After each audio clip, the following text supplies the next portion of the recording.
Hi, everybody. I'm Abby Stokes. Who has been to Senior Planet before? So most of you have. If you haven't, and this is your first time, welcome. Senior Planet is an amazing place. I love Senior Planet, and it's here for all of you to enjoy.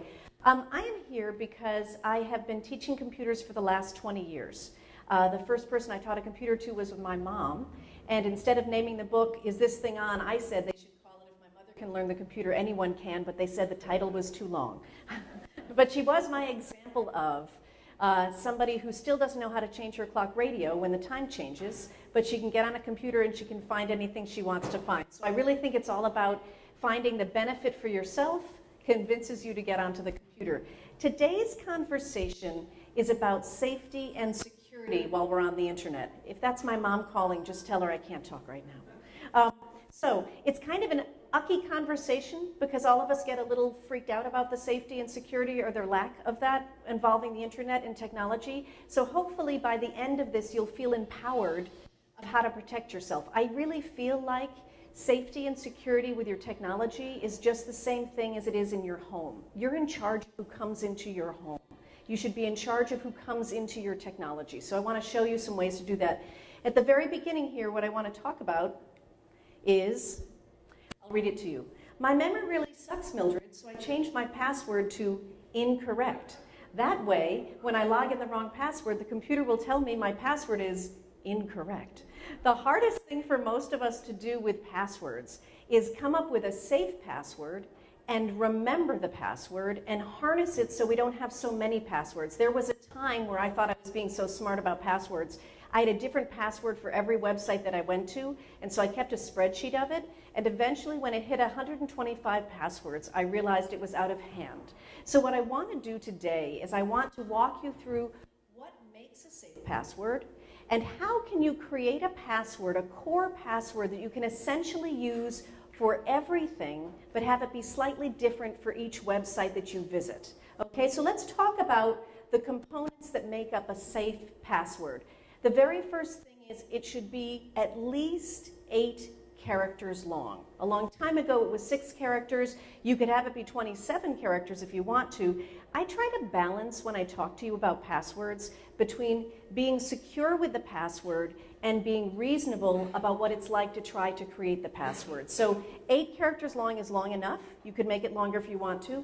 It needs to be a combination of letters and numbers. So at least 1 letter or at least 1 number in the combination, and 1 letter needs to be capitalized. That's the best thing you can do. Some of the websites that you go to will ask you to use a symbol. Most of them don't. What we don't want to use is public information. My mother's ATM card password used to be 1934, which is her birth date, which is on the license right beside her ATM card. So public information about you, your family names, the addresses that you lived at, your children's birth date, that's all public information. So we don't want to use that because public information is just that. So it's easier for somebody to figure out a password. Be sure to write it down. And then be sure to know where you put the piece of paper that you wrote it down on. Now, if you share your home with a lot of people, this isn't the best idea, but if you're living alone or you trust the other people in your home, just tape it to the bottom of your keyboard, or tape it to the bottom of your mouse pad, or tape it to your modem. Any of those places are good places for you to keep your passwords. I did a bike ride from Berlin to Copenhagen a long time ago, and there was a point when we arrived at a boat basin, do you remember this? Where there was a bathroom that was locked, and we couldn't figure out how to unlock it, and so I said, well, let's just try. 1, 2, 3, 4, and the door opened. So what happens is people use, I think computer was the most common password in 2014, and I think 1, 2, 3, 4, 5, 6 was the most common password in 2013. We can do better than that. I promise you we can. So let's talk about it here. Oh, I love this one. You can name her whatever you like, but be sure it's something you can remember. You'll be using it as a security question answer the rest of your life. Now that, as long as it's not public information, isn't a terrible idea. So the core password that you're going to use, it's not going to be public information, but it's going to be something that you'll never forget about yourself. If I said to you, who's the first person you kissed? Although I said this the other day and the woman in the front row had no memory. I remember. You could use the name of the first person you kissed, or you could use what it is your favorite thing to eat, or what do you like to spend money on. The passwords behind me, the very first one is because I like shoes. And so that password actually translates to great shoes. GR and the number 8 makes the word great. You see how I've incorporated letters and numbers in there? And then I've spelled out shoes. I'll never forget great shoes because that's how I like to, well, that's what I like to wear, although not such a good example today. What you'll notice with great shoes is I have underlined the S. I think both S's. I did that because I underline whatever letter I have capitalized, because a year from now I may not be able to tell that the S is capitalized, especially with my horrible handwriting. So when you're writing down the password, be sure to underline the S, or whatever it is that's capitalized. You'll notice that the 0 has a slash through it. That's the way I indicate to myself on a piece of paper that it's a 0 and not the letter O. So when you're writing down your password, put a slash through a 0 so that you know it's a 0. If you're doing the number 1, put a hook at the top and a platform at the bottom so you don't mistake it for an L a year from now when you look at the piece of paper, right? So remember that. Underline the capital, slash through the 0, and make the 1 really look like a 1. That second password says don't forget, right? I use the 4 for the word for, and I just take the E and I turn it around to make it a 3. You see how you can sort of be creative with the words you're using? The last one is that my father was a children's book author. So I would never forget that. That is the word kids books backwards, right? So again, I've used O's instead of zeros instead of O's, and I've underlined the K's because those are the capital letters. The first handout that was on your seat is what I'm going to explain to you next, which is a little complex, which is why I gave you it on a 2-page handout. So this is your cheat sheet when you go home to walk you through how to change your passwords. So here's the theory that I'm using here. Website addresses never change. United States Postal Service's website is USPS.com, and that's never going to change. It's like a street address. They never change. Facebook's website, Facebook.com, it's never going to change. My website is AskAbbyStokes.com. That's never going to change. So you've come up with your core password, which let's use great shoes for your core password right now. You want to have great shoes be the password for your email accounts, but for nothing else. But it's going to be the core for everything else. So if you have 1 email address, or 2 email addresses, or 5 email addresses, you'll use your core password for your email addresses. If you feel that your email account has been compromised, you're going to change all of the passwords for all of the email accounts that have that password. Does that make sense to you guys? So Great Shoes is the password for my email account, but how do I use that for every other website that I visit? I will not be using it if I bank online. Banking online, I don't want to have it be close to the password that I use for my email because that's too dangerous. So for banking online, I might do something like high heels, because I'll never forget what it is because it has to do with great shoes. So I might have it be high heels with the 2 H's capitalized and the 2 E's turned around to 3's, right? So you've got one password, great shoes, for your email account. You have high heels for your online banking. But every other website that you visit that you need a password for, if you're shopping online or you're registering with a website or you're buying airline tickets, they're going to ask you to use a password. You're going to use the core password, Great Shoes, but you're going to have it be slightly different for every website you visit, and you're going to use this pattern. My website address in the middle never changes. Those letters are always going to be the same letters. That's my website address. So what if I took my core password, which is at the top, and I took the first 2 letters of the website, because that's never going to change, and I integrated them into the password. In this case, I'm doing it in a very simple way to show you so you understand this, but you can do this in a much more complex way. If I took the A, which is the first letter of my website, and I made it the first letter before the password, and I took the S, which is the second letter of my website address, and I put it at the end of the password. So for Ask Abby Stokes, my password would be A, Great Shoes, S. For Senior Planet's website, if they required a password, which they don't, but if they did, same pattern. The first letter of the website address that never changes is S. The second letter is E. So I could position the S before the password and E at the end of the password. Do you see the pattern there? So with every website, all you have to do is you remember your core password. It's great shoes. You just have to remember the trick that you created for yourself. In this case, it's super simple. You might want to do something much more complex, but you see the idea behind it. So the website address never changes. The position of the letters that you take from the website address never changes. It's just that you put them in the same spot within the password that you've chosen. So let's look for another example. Great Shoes, again, is the core password at the top. The website we're visiting is my website. It's askabbystokes.com. Instead of using the first 2 letters and putting them at the first position and the last position, you could decide instead to use the last 2 letters. And if it's too simple for you to put it at the beginning and the end of the password, you could do what I did here, and you could integrate it into the second position and the last position. Any way that you want to do this, as long as with every password, it's the same trick that you use. The same 2 letters from the website address positioned in the same spot. So here's that trick using Senior Planet, where I've taken the last 2 letters and I've made it the second letter and the last letter of the password. Let's show you one more example here to make it a little bit deeper. If you want it to be more secure, what if I didn't use the letters and instead I used the numerical designation for it? Now this, I'm too lazy to do this, but for those of you that just want a little bit more security with your password, instead of doing the other 2 examples, in this example I do take the first 2 letters of the website address, which are never going to change, and I change them to the numerical designation for those 2 letters, and I put them in the beginning spot of the password.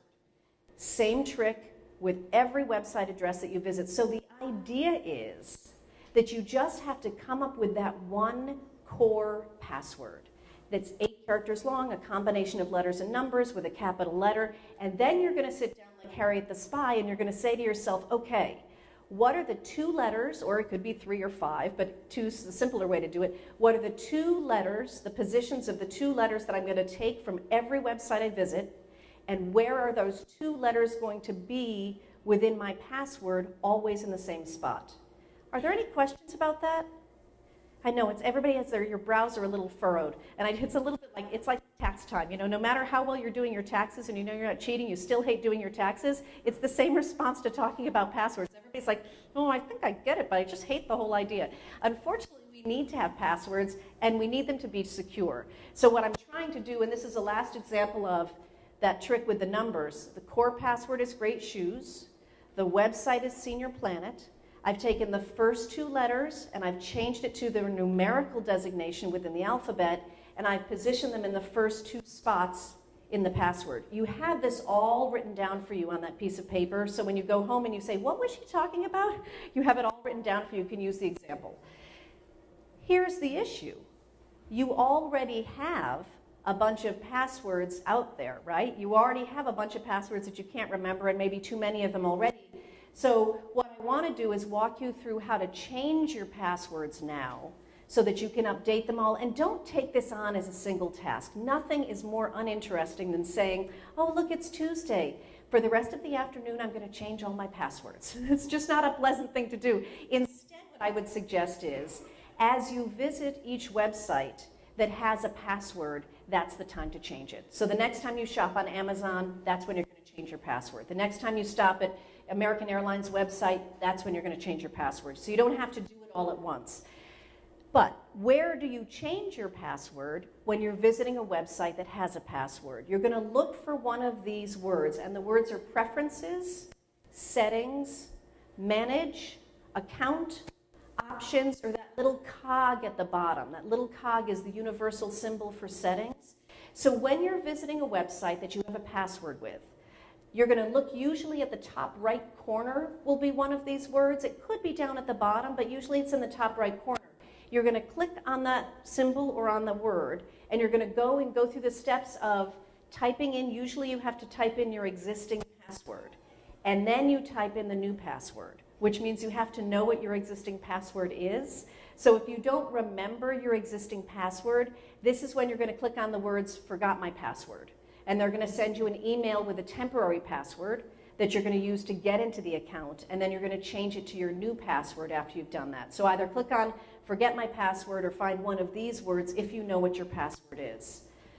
Whew, that's the password talk. So it's a little mucky, but trust me, if you want to be secure with this, you can come up with an 8-character password that you absolutely positively can remember. And you can come up with a trick that you absolutely positively can remember that you're going to use for every single website, except your email is just going to be the core password. And whatever you do with banking online, you're going to take the same idea, but you're going to turn it around so really nobody can find it. I have been asked about whether or not it's good to use one of those services that offers to store your passwords for you. Here's my answer to that. If I wanted to rob a bank, right? I grew up in Old Lyme, Connecticut, a teeny town in Connecticut, and I live in New York City. If I'm going to rob a bank, am I going to rob a bank in Old Lyme, Connecticut? Or am I going to rob a big bank in New York City? Because if I get caught, I got the same jail time either way, right? So I'm going to go for the big bank.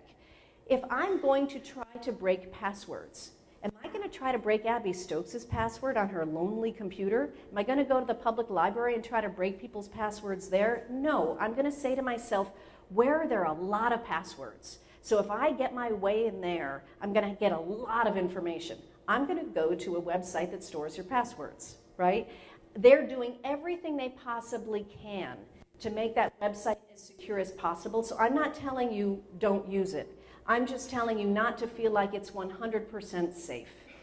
Nothing is 100% safe. And that is true in our three-dimensional lives. Unfortunately, your apartment can get broken into, or as happened last week, your apartment building can crumble to the ground. I don't mean to be doomsday about it, but we tend to be more nervous about technology and the security with technology, and it's no better or no worse than how you lock your door. We want to be sure that you're locking your computer properly so you're as safe as you can be, but nothing will be 100%.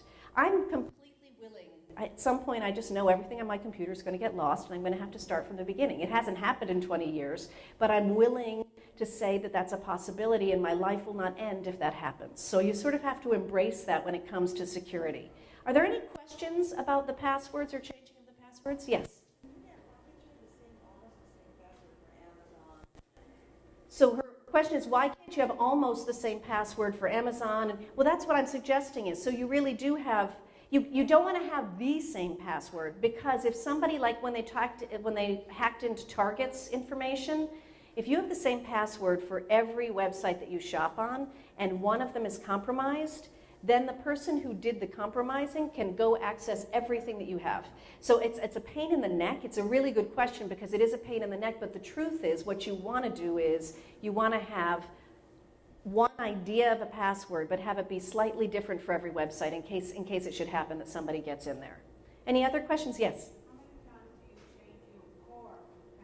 How many times do you change your core password? It's such a good question. At many companies, they insist that you change your core password every 6 months or at least every year. I don't change my core password until I hear that there's been a big virus that's gone around, or there's been some sort of huge hacking that's gone around, or if my email address seems like it's been compromised, that's a good time for me to change the password. I think for most people, you don't have to change it as often as a company might be wanting to change it. Any other questions before we go on? Okay, and if you have any later, you can just ask me. So, who in this room gets too much mail in their physical mailbox at home? Your regular old mailbox at home. Wouldn't it be nice if you could have two mailboxes, or here I guess they're postal boxes, one that gets just, well, unfortunately the bills, but your personal mail, and one that gets all those catalogs that you don't really want anymore and all the junk mail. We can't do that physically in our homes, but we can do that with our email. I always think it's a good idea to have two email addresses. One that you use for friends, family, and business associates, and one that you use when you shop online or join a newsletter or something like that. That way, that second email address is going to get most of the junk mail, and the primary email address is going to get less of the junk mail because you're not giving it out to people you're buying from. Email addresses are free. In the book, I walk you through how to open up an email address. You could use Yahoo or Gmail or Hotmail. They're free for you to use. So have two email addresses. They can share the same password, so it's not a pain in the neck with the password, but I highly recommend you have two. Part of the reason why we have issues on the internet with security is because people are not being as smart or as polite as they are three-dimensionally. What I mean by that is you should do unto others as you would have them do unto you. I do not give out people's phone numbers or people's street addresses recklessly. So why do people do that with people's email addresses? When you send an email to more than one person, if you put them all inside the to box, they all see each other's email addresses. Now that's perfectly fine. If you're sending a dinner invitation to friends of yours, and they're all friends who know each other, and you send it to 5 people, and they all know each other, and you put them in the to box, you're not breaching anybody's privacy. But what if I'm subletting my apartment in New York for a month, and I want to really throw a net out to most of the people in my address book? So I'm going to send it actually to 50 people, this email, 50 people I think that might know somebody. If I put them all in the to box, they all see each other's email address, and they might not know each other at all. So I want to introduce you to the 3 different boxes that are available to you when you send an email, because here's the math. Chain letters. I'm not a huge fan of chain letters because when I was a child, I don't know if you guys had this happen, when I was probably about 5 or 6 years old, somebody said if I take a pot holder and I mail it in a chain letter sort of form, I will receive pot holders from all over the country. That's what was supposed to happen, and I'm 53 years old and I have yet to get one single pot holder. I waited. I really did. Like, I was waiting by the mailbox. Weeks go by, months go by, now years, decades go by. The way it works with chain letters is, if you ask someone to send the email to 10 people, and those 10 people send it on to 10 people, and those 10 people send it on to 10 people, it only takes 6 generations to reach 1 million people. So imagine if when you send it on to somebody, you send it on and you expose everybody's email address, or you just forward it with all those email addresses that were in there. How many people in 1 million people do you think would be willing to take $1 for giving a marketer an email addresses, which is exactly what can happen. So you want to be super cautious about how you expose people's email addresses, because that's why you get so much junk mail, because somebody sent you a joke that they sent to 10 other people, and then somebody forwarded it, and somebody forwarded it, and all of a sudden your email address became public. So when you send an email, there's a box at the top that has the word to beside it. That's for the primary recipients of the email. So let's say I'm sending an email to my mom. I put her email address in the to box.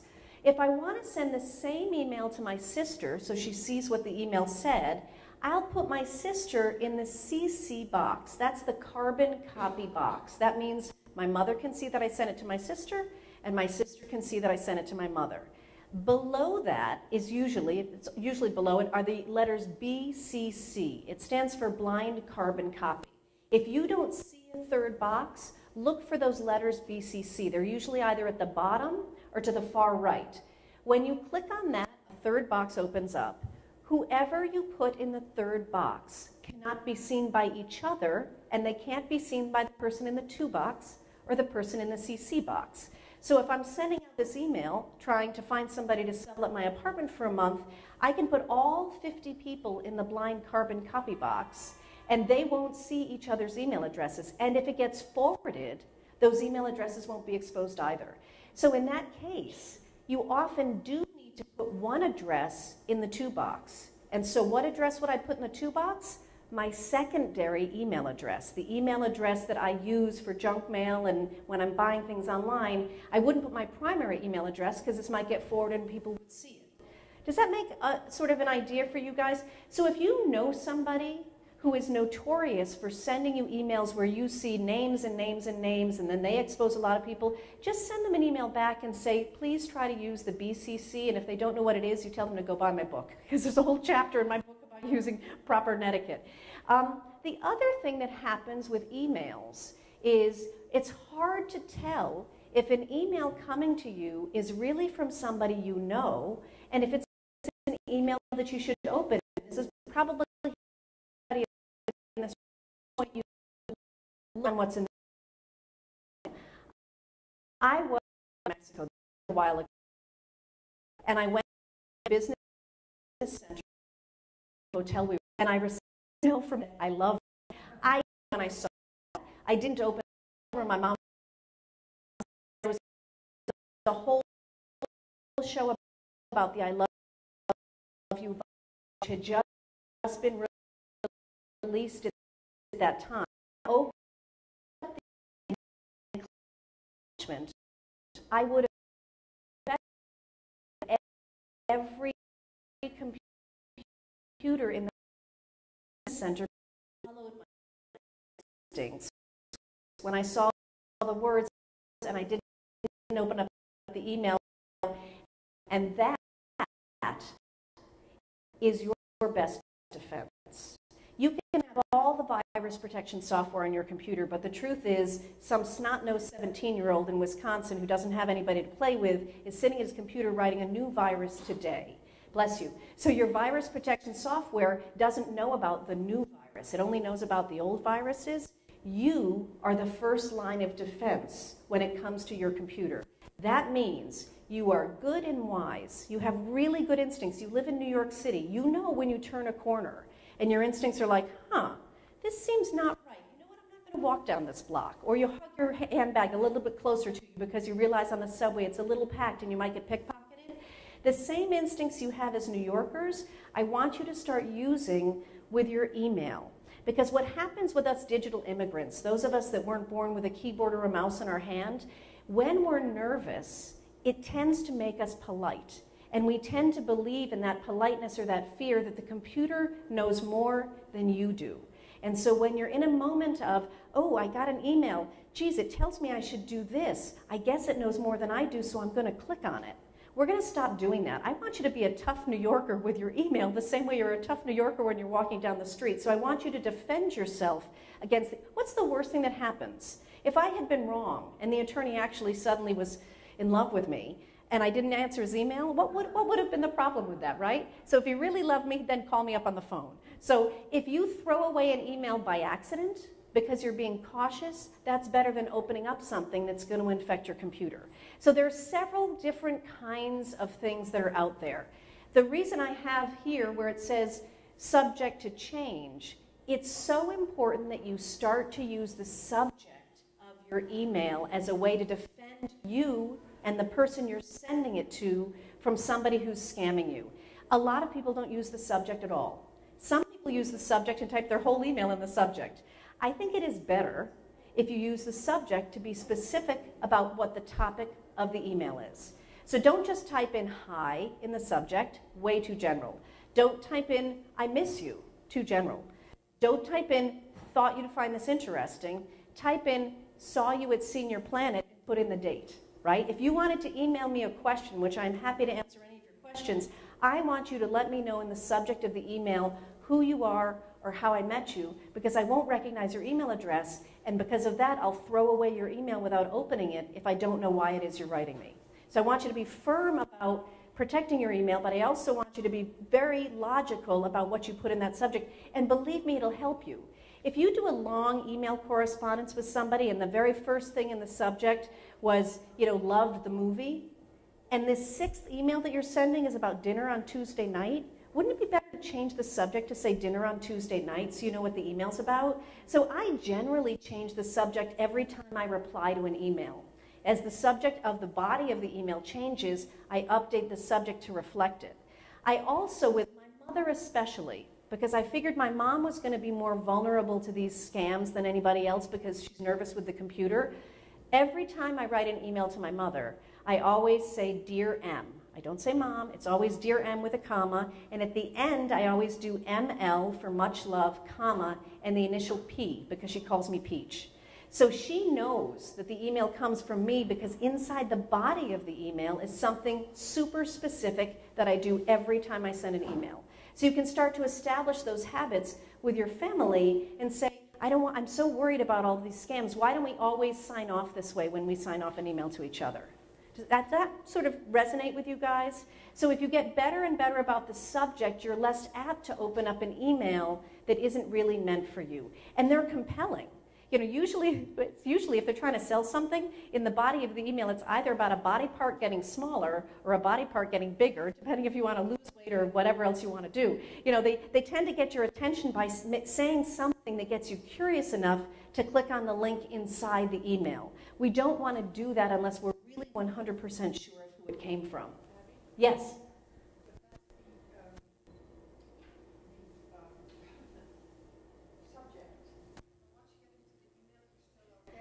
Okay, so it's a great question. So she said that's the subject. So I'm saying be specific with your subject so I feel better about opening the email.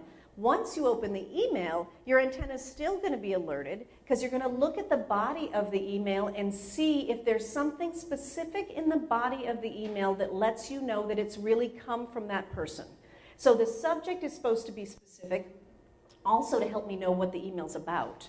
But in the body of the email, I want you to have a little trick in there, like my ML, P for peach, something that lets you know it's from your daughter, or that your daughter always knows it's from you.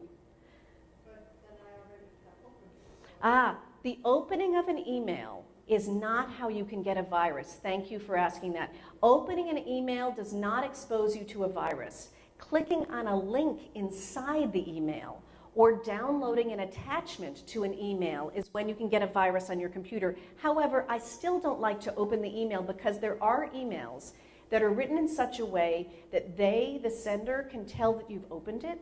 And if they know they've got a live person opening email, they tend to send more email to that address. So it's not that you can get a virus on your computer by opening it, but you can end up getting inundated with more emails if you open up an email. But the danger with an email with exposing you to a virus is if you click on the link or if you open up the attachment. That I love you virus, ultimately what it was, if you clicked on the link in that virus, it looked like a little fireworks display opened up, and within 2 times of turning on your computer, the computer wouldn't turn on again. So, these viruses all have different ways that they behave. So you just don't want to click on something unless you're 100% positive, a link or an attachment of who it comes from and that they intended to send it to you. This brings up this question. I know this happens to everybody. You turn on your computer and pop up on the screen says something about you need to update your software, or Adobe Acrobat needs to be updated, or you don't have enough security on your computer. Any of those things, it's happened to all of us. Again, I want you to use the same mind that you use every place else in your life. You know what it's like to watch television? You're watching TV and a commercial comes on and some guy says to you, you need to lose 10 pounds. And you look down and you're like, oh. And then you go to the kitchen and you get a bag of potato chips because you know that even though he's right, he doesn't know you need to lose 10 pounds. He's just a commercial. Begin to start seeing that on your computer.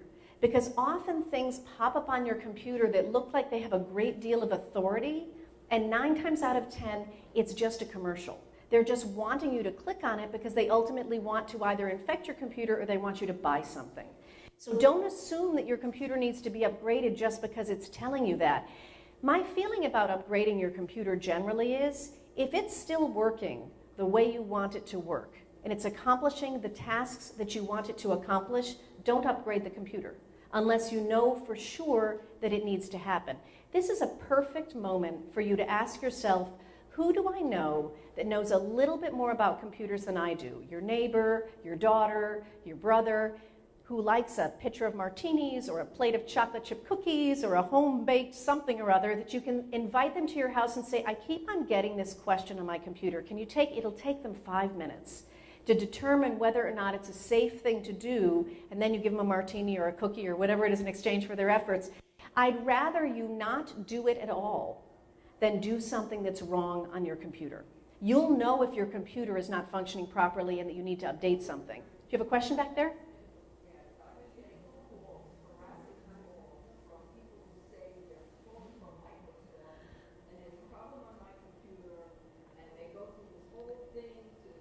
Yes.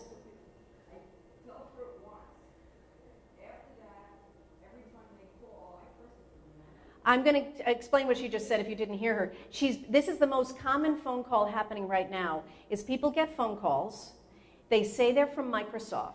They say that your computer has been compromised in some way. They're here to help you. They know that your computer's in grave danger, and they're going to get onto your computer. You're going to allow them access to your computer so they can fix it from their computer. Microsoft will never, ever, ever call you to let you know you have a computer problem. Never. And even if they did, if you got a phone call from somebody saying, let's say you bank at Bank of America, you got a phone call saying, this is Bank of America, we think your checking account has been compromised, can you tell us your social security number? You'd never do it, right? What would you do? You'd hang up the phone, you'd go into the bank, and you'd say to them, is everything okay with my checking account? So if you hear something or read something on the computer like your Adobe Acrobat needs to be updated, it may be that it does need to be updated, but you're not going to answer what pops up on the screen. You're going to go to Adobe's website, just like you go to the bank. You're going to go to adobe.com, and you're going to click on Downloads, and you're going to pull the updated program onto your computer. You're going to take command of the situation and be sure you know what you're doing. You're not going to do it because you'll never get an email from your bank that says your checking account's been compromised, click here, and then they ask for a password. You'll never get a legitimate email from your email service that does that. I was working with this very smart, super wealthy, very good-looking guy in his 80s. Was working for him. I got a phone call, this was about a year ago, from him at 11 o'clock at night. He was in Geneva on vacation, and he said to me, I think I did something stupid. And it's hard to imagine. He's such a smart guy. And I said, what do you think you did? And he said, I got an email. His email service was Hotmail. I got an email from Hotmail that said that my email service has been compromised, and click on this link, type in your password, and then they'll fix everything. So he clicked on the link, he typed in his password, and then he couldn't access his email account again. Now, I had helped him set up his email account, and I know he had a whole folder for every time he had a bank transfer. He kept it inside a folder in his email service, so I was freaked out knowing what information was there that shouldn't be shared with anybody. So while we're on the phone, I got online to check my email and to search and see what should we do if something like that happens. Who do we call? Who do we email? While I was on the phone with him, bing goes my email. I got an email from him saying he was in London and his wallet had been stolen, and could I wire transfer money? That's how fast it happened. And so what I said, John, I just got an email from you. You're not in London. And what was interesting was the email was written in such fragmented English. I knew it wasn't from him because he's super articulate. So I don't know who would have fallen for it, but there you go is what happens so quickly. So would you ever fall for it when somebody says that they've lost their wallet? No. Would you fall for it when you get an email that looks super serious that says that your email's been compromised? You're not going to click on anything like that. What I discovered, and there's a whole chapter in the book that talks about security. And what I did discover is what you should do in that case. If you feel like your credit card information or banking information could be compromised, there's actually an email address that you can forward those bad emails to. You also need to call the 3 credit unions, and their phone numbers are in the book. So you call them right away and you let them know. So if something fishy happens with your credit information, media set, yes.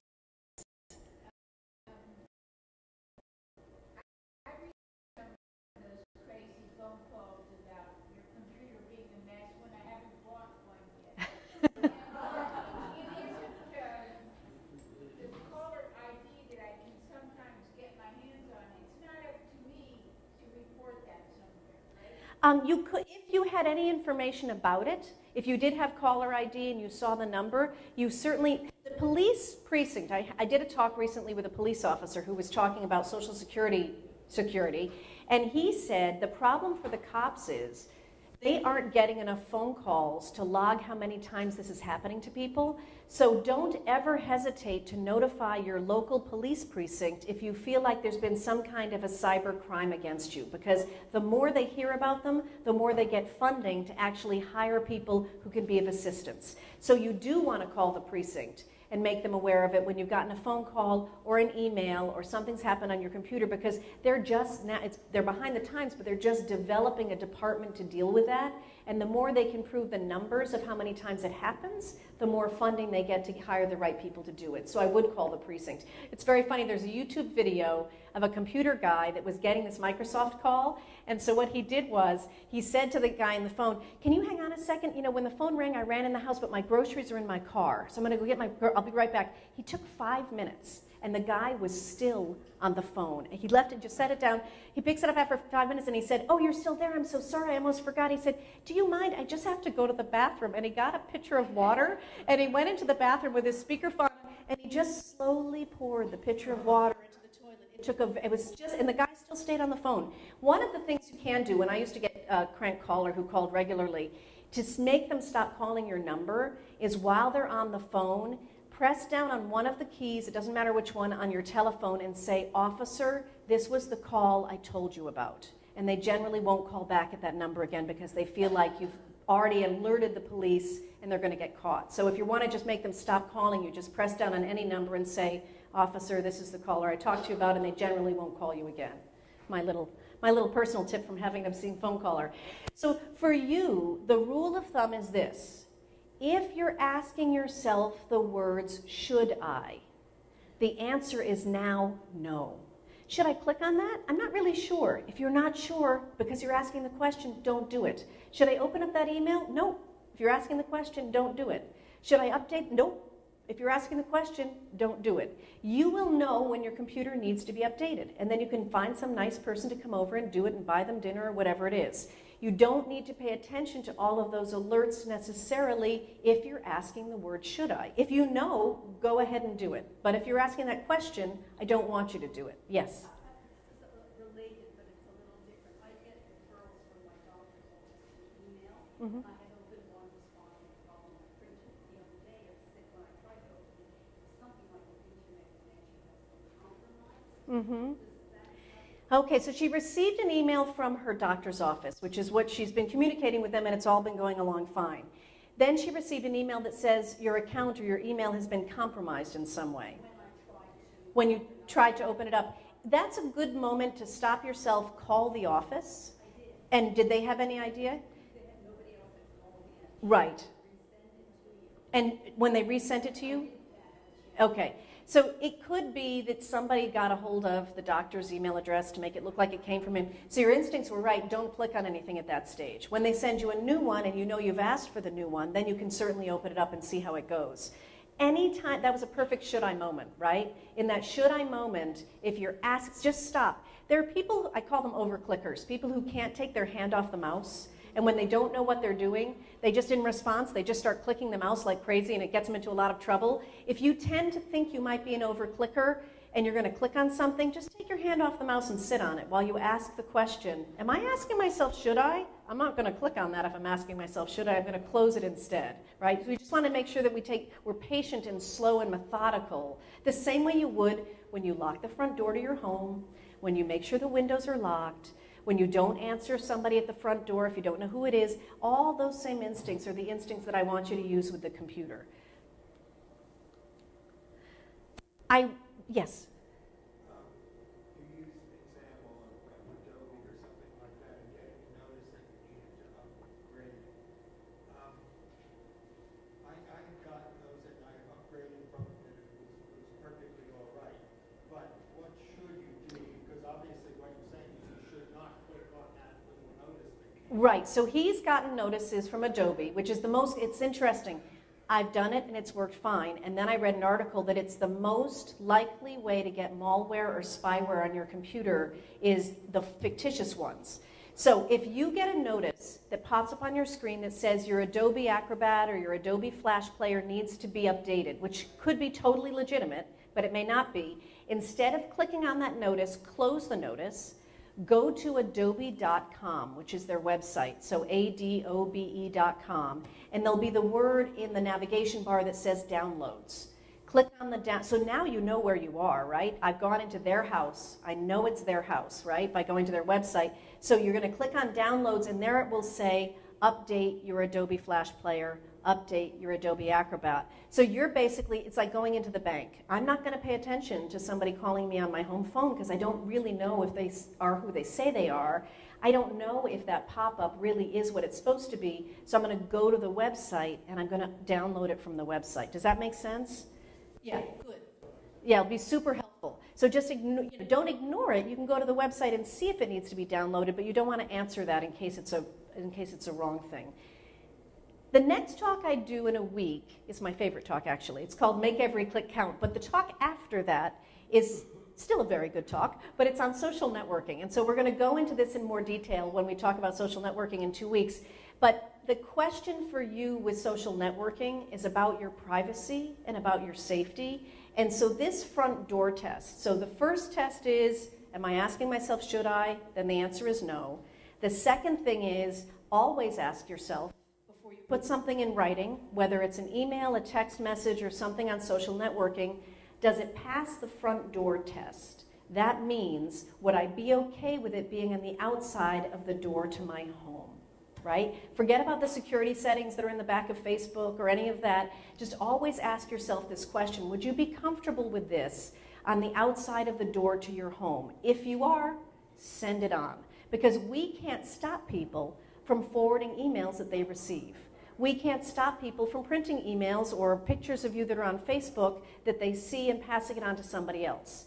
So your question for your security in that way, as far as social networking is concerned, is always ask, does it pass the front door test? Am I okay with it on the outside of my apartment door? If I'm on Facebook and I'm going on vacation to Hawaii for 2 weeks, I don't put pictures of my vacation up while I'm away, because I wouldn't do that on the outside of the door to my apartment, because I may as well just tell you to come on in and let yourself in for the next 2 weeks because I'm not home. So should I and the front door test are the two things that you want to keep in mind when you're doing things online. Let's talk a little bit about shopping online. You don't ever have to shop online, and Lord knows that it's much nicer for brick and mortar stores to have you go into the store. We're losing a lot of really adorable stores because people are shopping online. So only do it if you want to do it. But I want you to shop online safely if you're going to do it. So Amazon is an example of a website we've all heard of. So if you wanted to shop online, the first thing I would say to you is start your shopping online with a website place that you're familiar with. When you are a credit card company, that's not a big deal. The huge inconvenience is they'll cancel your card. So if you have one card that you're used to using all the time and you think you're going to delve into online shopping, why don't you get a second credit card that doesn't have an annual fee and use that one for shopping online? So if it gets canceled, it won't be such an inconvenience. There are also credit cards where you can have, it's almost like having a debit card. They're only good for as much money as you put into the account, and that way you can use it to pay online, but nobody can exceed whatever money you've put onto the card. But I'm much less concerned about credit card fraud because it could happen in any situation. It's just not about being online in order to have it happen. Yes? I had someone charge me $7,000 worth of tickets when I rented a car in Amsterdam Airport from National. And in those small countries at the time, credit cards really weren't accepted. So I only used the credit card for that. So when I came home, I got the bill and they called back National. And they said, oh, well, thank you, you know, you took it off. A year later, I went, exactly the same thing. Doesn't National have a little bit of, when I called, he said, well, why are you worried about it? You're not paying for it. It's So if you didn't hear that, she had a credit card that got compromised when she was traveling. She alerted them like a good soul, letting them know it only happened with them. Definitely it was their issue, and it happened again the next year, and they really didn't do anything to prevent it. Unfortunately, and I don't really know why this is, but credit card fraud, the credit card companies, I'm sure they investigate, they use it as a write-off. Sort of a write-off, and they assume it's going to happen. Way too hard to track for them. I mean, it costs the amount of money it costs to try to track making the well to call your credit card company and alert them to your ways of travel. Tell them when you're going and tell them when you're coming home, because what often will happen is your credit card will be compromised after you've returned home. And if they know that you are home and somebody tries, I just had it happen in Costa Rica, actually it was a dinky doodle charge, but did come up on my account. They knew that I was home already, and so they didn't let the charge go through. If they haven't successfully used your card, they generally don't have to replace the card. They just put a flag on it and they look at it. But it's really good to let them know before you travel, just so that they're aware of it. Yes? Another note on that, my son was walking the Appalachian Trail, and by the time he got down to Virginia, they had canceled his card because they said you didn't let us know you were leaving the city. So he had no money, he had no Yeah. to get it. So her son was walking the Appalachian Trail, and by the time he got to the end of the trail, and he'd been in the middle of nowhere, they had canceled his card because he hadn't told them. So it's super important to it. It's such a good, because it is sometimes it's impossible for them to reach you, and then they've canceled your card unnecessarily. So it's always good to let them know when you're traveling. You had your hand up. I was going to say, I had a similar thing happen where I went to use the card and it couldn't be used. And what they did is they put a hold on it until they talked to me and found out whether I had made these other charges.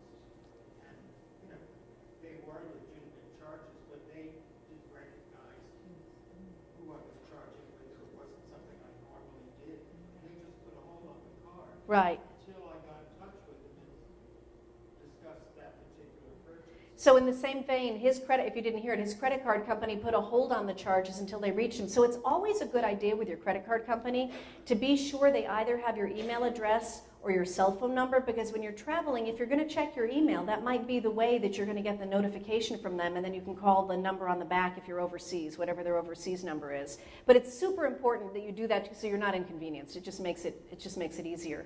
But you don't have to shop online. Let's be very clear about this. If you're uncomfortable doing it, you definitely don't have to shop online. Just because the mountain's there doesn't mean you have to climb it. But I want to be sure that if you're going to shop online, you're doing it as safely as you possibly can.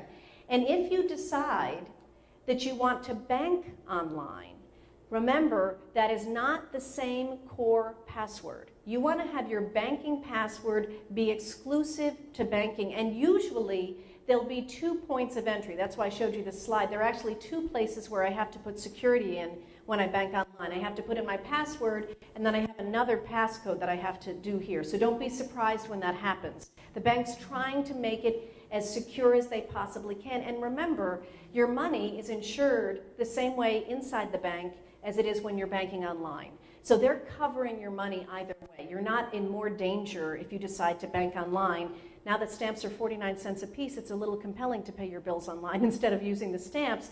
But again, if you're not comfortable banking online for some reason, I'm super comfortable banking online for everything but my rent. I don't know why, but I still write a check for I think I don't trust my landlord. It's not the bank, but I still write a check so I have physical evidence that I've paid my rent. I know, it's weird. It's a strange thing. Exactly. So do whatever's comfortable for you. I feel super comfortable banking online because the bank is really as responsible for what's happening as they are when you physically walk into the bank. So that's sort of an example I wanted to show you. When you're banking online, one of the conveniences is that you can list all of the bills that you pay every month. You just input it once. And then from that point forward, all you have to do is type in the amount that you want to pay for that month. So it's really super efficient once you have your account set up with the bank, if you feel like doing it. Yeah, absolutely. Because I do it, like for instance with Con Ed, I get a Con Ed bill, and I put in, right then, I go and put it on my banking thing, and I give them a date so it gets there when it's supposed to. I can have it like 2 weeks after I've gotten the bill, that I take care of it in one shot. It's a great idea. So when you're paying online, he pays his Con Ed bill, but he pays it, he gets on the website right away to pay his Con Ed bill, but he lists the date of payment that he wants it to be paid. So they're not getting your money early, they're getting it on time, but you can do it whenever time, I've paid bills when I've been overseas. You can also now, with the apps on your phone, instead of depositing a check, you can actually use the camera on your smartphone and you can make a deposit of a check from your phone. And I have done it and it's magnificent. It's just fascinating. So you've got an app on your phone, so it's a program on your smartphone that is from your bank. You use a password to get into it. You can take a photograph of the front of the check, endorse the back, take a photograph of the back of the check. You type in the amount of the check and what account it's going into, and it's 24 hours before it shows up in your account like a normal thing. I always hang on to the check and mark on it that I deposited it through the phone so that I know if it didn't go through. I check in a couple of days and the money's there and I never had to go into the bank. And then I tear up the check once I see that it's actually cleared inside the bank. You can't take a picture of money and do that. That would be weird. But you can take a picture of a check and do it. It's kind of fascinating. I can understand completely why it wouldn't be comfortable for a lot of people, but I was sort of dazzled by it. Oh, that last one is you want to be sure if you're banking online, especially if you're sharing the computer, that you log off of the website before you move away from the computer. You know, we get lazy about it and we just walk away from the computer when we're done. But when it comes to banking, look for the words log off or sign off or whatever before you get up from the computer so that you're sure that you've finished the task so nobody can see it. Prehistoric Googling. I said this at the last talk. This is how we used to find information. These were, it's like your search engine in an old-fashioned library. I want to give you some clues about how to find what you're looking for when you're online. But before we do that, I want to talk about if you're looking for health information online, I wouldn't recommend that you search for diabetes on Google because you're going to get way too much information. I would suggest if you're searching for health issues online that you go to the website of a health institution that you have respect for. Johns Hopkins, the Mayo Clinic. It's always better to sort of refine where you're getting your information from because if you just put on cure for diabetes on the internet, you're going to find some website that says stick a needle in your index finger the third Tuesday of the month. You know, anybody can say anything they want to on the internet. But if you go to a website that's affiliated with a health institution that you know about, that's a better idea. So I gave you a piece of paper. If you were here last week, you got, or the last time I was here, you got this then as well. It's 200 websites broken down by category. So it may be that what you're looking for is there, but let's say that you want to find information about a specific topic online, and you don't really know how to go about that. You would go to a search engine, Google being the most popular search engine out there, but there are other search engines you could go to, and you would type in the keywords for what you're looking for. And then you will essentially get 100,000 websites coming up with those keywords. So let's break it down so you can be much more specific than that. If I were looking for botanical gardens, if that's what I want to find online, or botanical gardens, I would go to Google's website, and there's a text box right in the center of the screen. I would click in the text box, and I would type in the words botanical garden. But if I type in the words botanical garden and I search, I'm going to find any website that has the word botanical somewhere on it and the word garden somewhere else. So to narrow down my search, I'm going to put quotation marks before the word botanical, give it a space, the word garden, and then a quotation mark at the end, because what I'm doing is I'm telling Google that I want any website that has the phrase botanical garden. So the two words have to be beside each other. That's going to narrow down your search dramatically. Then we're going to narrow it down even more. What if you just don't like roses? Like for whatever reason you've never liked roses, you want to know botanical gardens that are online that don't have any roses. You would do botanical garden in quotes, give it a space, and then do the minus sign right beside the word rose. Oh, that's my phone saying I've been talking for an hour because I could just go on forever. The minus sign right beside the word rose, and that's telling the website, find me any website with the phrase botanical garden, but nowhere on the website will the word rose appear. That narrows down your search. And what if you love orchids? You're going to do botanical garden in quotes, minus, right beside it the word rose, give it a space and then the plus sign, and right beside the plus sign you're going to type the word orchids. That means the search is going to find you any website that has botanical gardens as a phrase, two words together. Nowhere on the site will the word rose appear, and somewhere on the site the word orchid has to appear. That's going to help you narrow down your searches because there are hundreds of millions of websites out there, and we want to have you be able to find what it is you're looking for. And think about it in a creative way. My name as an author is Abby Stokes. So if you put Abby Stokes in quotes, you'd find everything about me as an author. But my real name is Abigail Stokes. You could search for me as Abigail Stokes instead and see if different stuff shows up. You could search for me as Abigail Pemberton Stokes. That's actually my middle name, and you might find other stuff.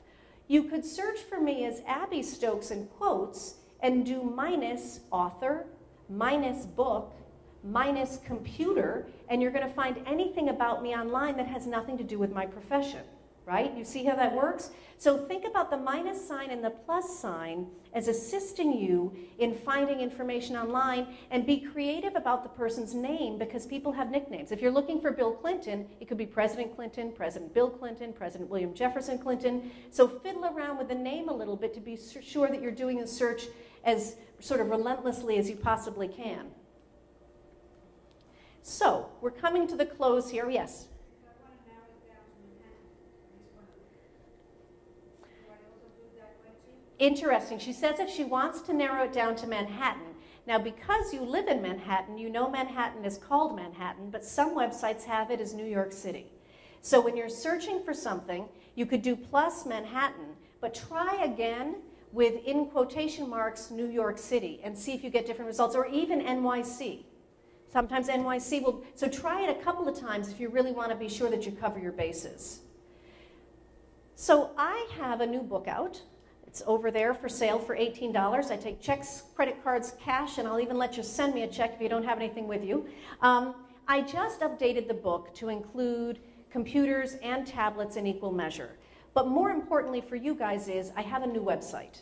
And the new website, everything on this website is free, and it's for you guys to take advantage of. The website address is, my name is Abby Stokes, and the website is Ask Abby Stokes, so it's easy to remember. Who in this room is or was a librarian or a teacher? Yes, there's always somebody. Hail to the librarians and teachers. You are the backbone of our intelligence. I have created a page on my website just for teachers and librarians that has resources, because I've spoken in over 150 libraries, and I know how hard the librarians work.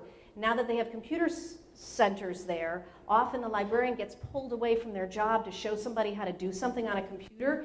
So lower on the page, what I did was I created a list of printable handouts that I thought would be handy for the librarians to have to give to their customers instead of them taking the time to go. So if you know any librarians or teachers, forward my website to them.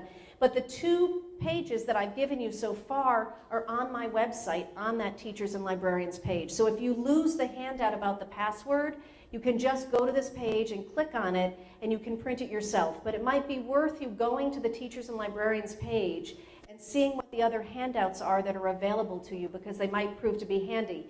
The other thing that I did, because I couldn't have the book be heavier than it is, it's almost 500 pages now, is I realized there were certain tasks that would be better to show you in a video rather than having you read it in the book. The book has all step-by-step instructions, both if it's an Apple, a PC, if it's a tablet, but some things are better on videos. For instance, I have a video in there that shows you how to put a passcode on your smartphone or tablet.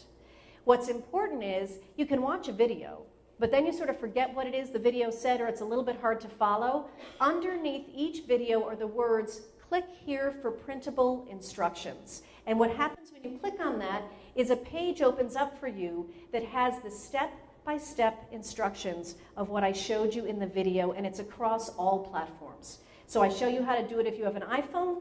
I show you how to do it if you have an Android. It's all in the written instructions there. So feel free to please go to my website. Everything on it is free. There are ads over in the far down, way down on the bottom right that you won't mistake for anything else. But go on the website and watch the videos, and if it's a video that you think would be helpful to you, print out the printable instructions, and then you can do it yourself either while you watch the video again or using the instructions on your computer. On my website, you can also join my newsletter.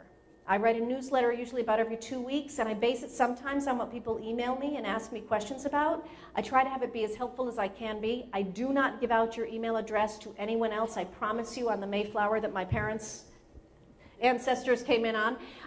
If you don't want to go to my website and sign up for the newsletter, on the table that I'm going to be sitting at in a moment are some handouts that you can write your email address on, and I'll add you myself. But I do think it's worthwhile, if I may say so myself. And I welcome you to send me any questions you want to. So my email address is up there on the screen. It's also very easy to find me when you go to my website if you have any questions. If you're on Facebook, I have a Facebook page that isn't about my cat doing somersaults in the morning. It's actually people asking technology questions and things like that if you want to join it. I'm going to take a breath for a second. I'm going to take 2 questions because we're running out of time. If anybody has any questions. Yes?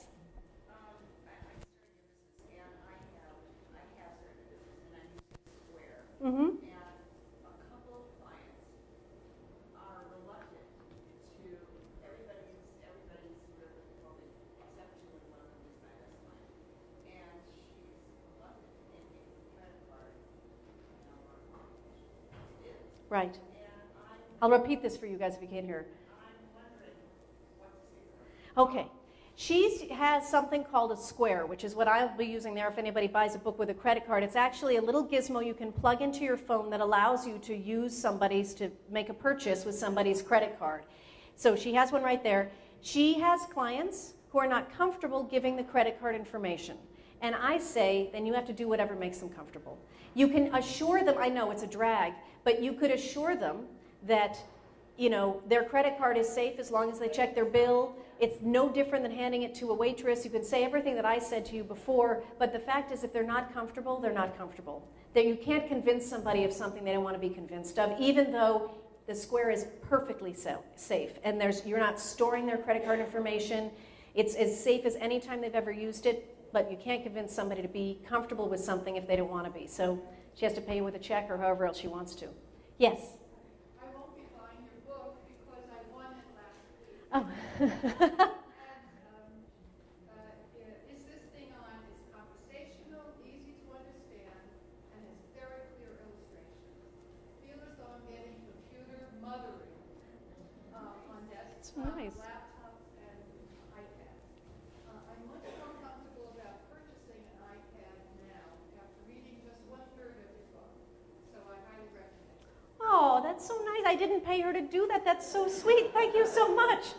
Go on Amazon and write the same review. That was so nice. I'll take one more question there. Have you used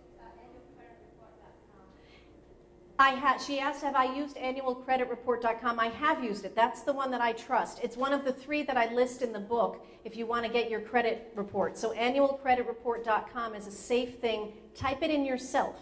Don't click on a link that looks like it's from them in an email. Type it in yourself, and you're safe to use it. Now, speaking of raffle, thank you for saying that. I forgot. We have a raffle. So before you leave, did everybody get a red ticket when they walked in? Did anybody not? Raise your hand and we'll make sure that you get a ticket. Oh, she has some tickets there. Okay.